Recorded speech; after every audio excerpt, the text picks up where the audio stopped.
Hi everyone, welcome back to another video. Today we're going to be looking at the Locomotion Models Stirling Single. But before we go into that, just a quick reminder, at the end of the video I will be announcing the winner of the giveaway for this engine that I announced in my previous video. So stay tuned for that and we'll get onto that shortly. But yeah, first of all, have a quick look at the box here. It's possibly up there as one of the best packaging, well, from a railway sort of model that I've ever seen, to be honest. I love all the Locomotion Models packaging. We've got the nice sort of illustration on the front there of the engine. It's almost like a painting almost of it. A little bit of information on the side of the box there, and this was obviously in collaboration, well, it's part of the Railway Museum, and it was made by Rapido Trains, so we've got those logos on the top.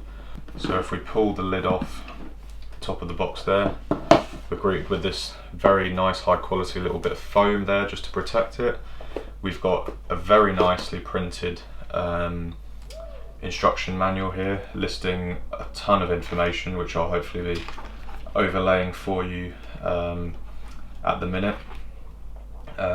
This loco that I personally have here is the DCC sound version, so there's some information here about you know, how to do all the different functions and lights on and sound on and all the different wheel noises, whistles, stuff like that.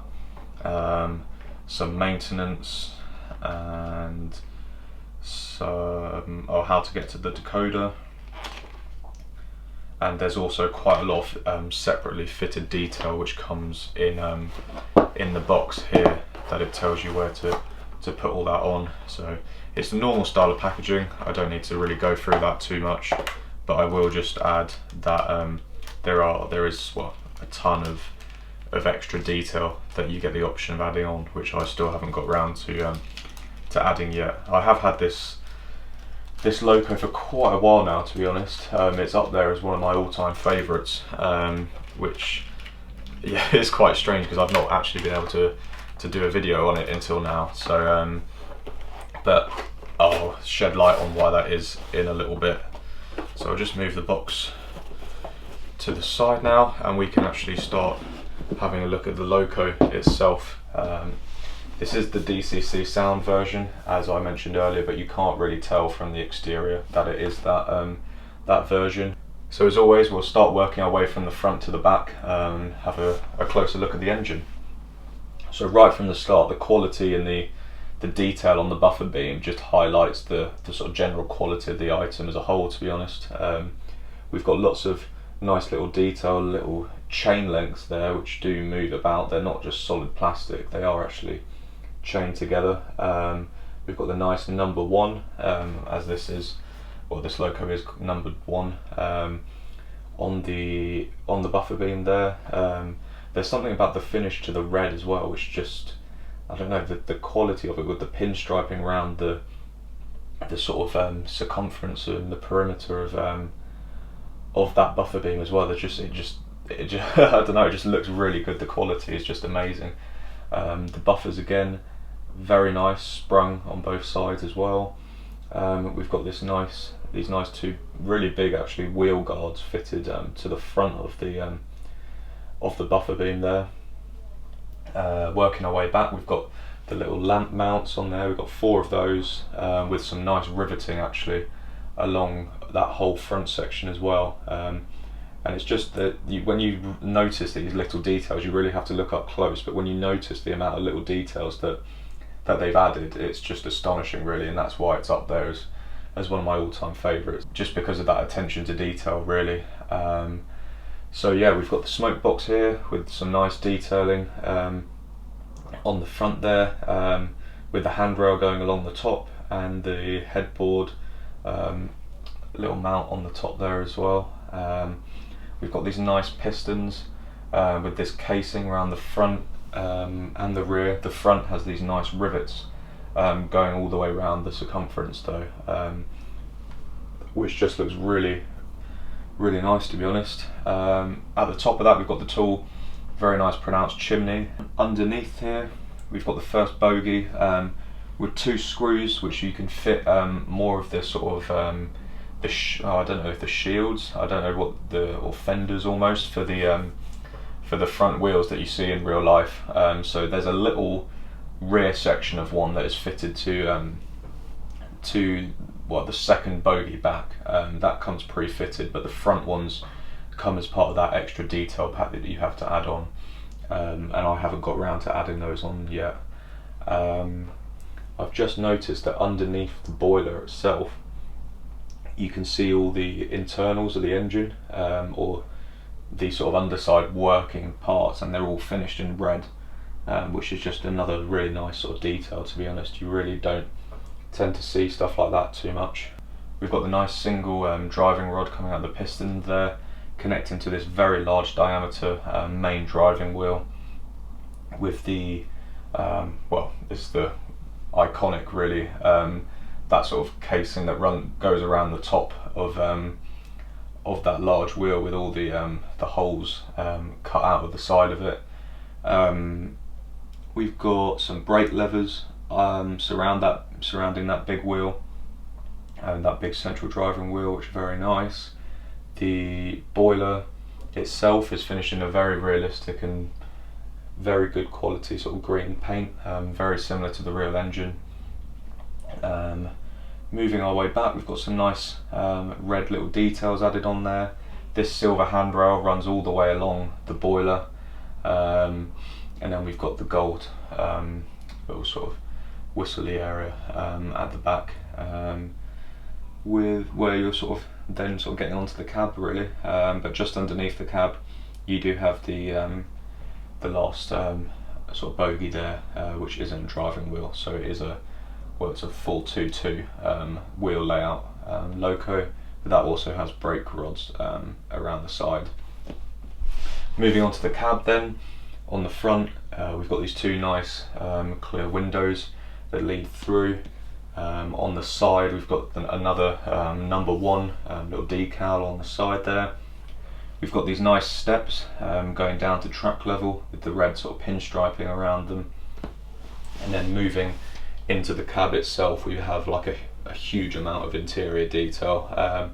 I really hope the sort of overlaid footage is doing it justice, to be honest, because it is a staggering amount of detail, and really I guess because of the way this sort of engine is very open, a lot of the time, like with the Flying Scotsman behind, you do have a nice amount of cab detail, but you sort of seldom actually get to properly see it, whereas in here, because the cab area is so open and there's not a huge overhang on the top, you really get to see so much of the details really, and they really have gone to town on all of them. You've got everything from water gauges to the brake lever, so yeah, I really hope that's coming across on camera.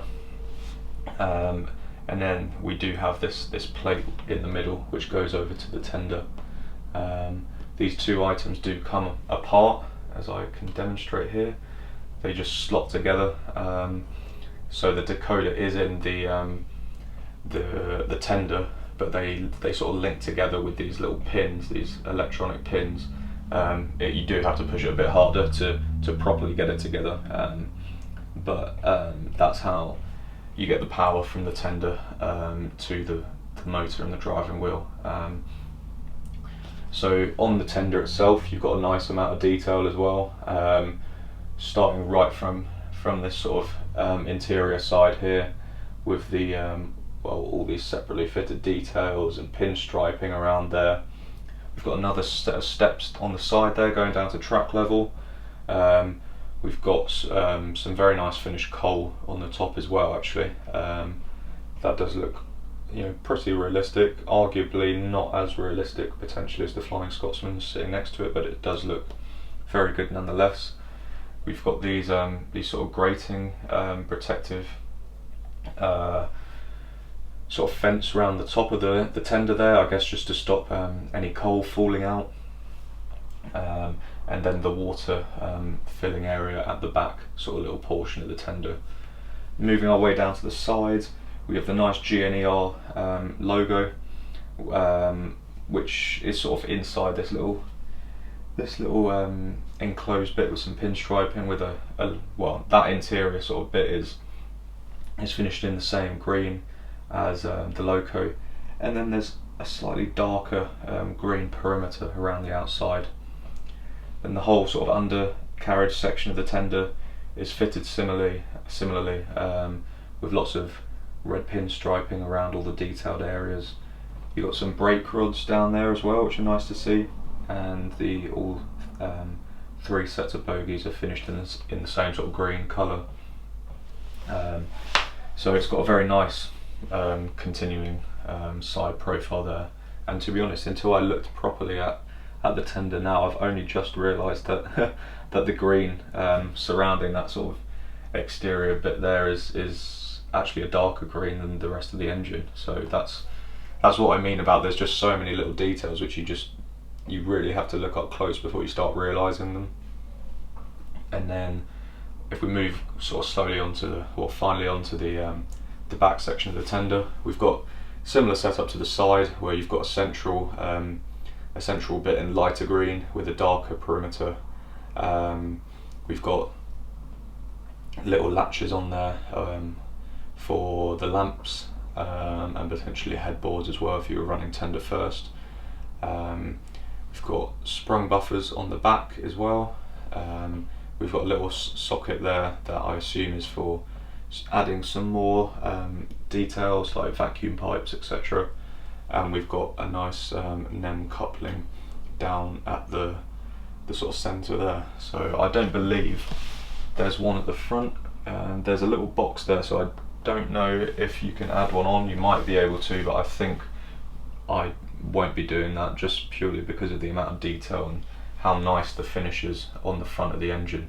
So as I sort of alluded to earlier, I've been putting this video off purely because I can't actually run this Loco very well around my layout. I have tried, but purely down to the DCC Select that I'm running for digital.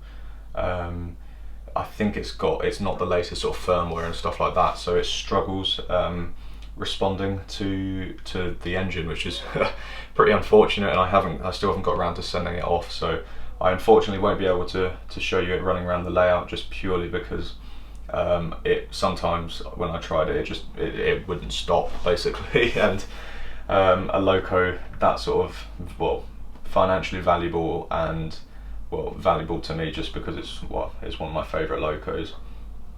I really don't want it just running around the layout out of control. So that's a bit of a sad point, but overall the Loco is absolutely astounding, to be honest. It has been out a while, as I mentioned, but still I think you still might be able to get your hands on them, which I highly recommend, to be honest, because I think it's definitely up there with one of the most detailed Locos I've ever seen, and I do believe it won some awards for it, which I'm again not surprised about in the slightest.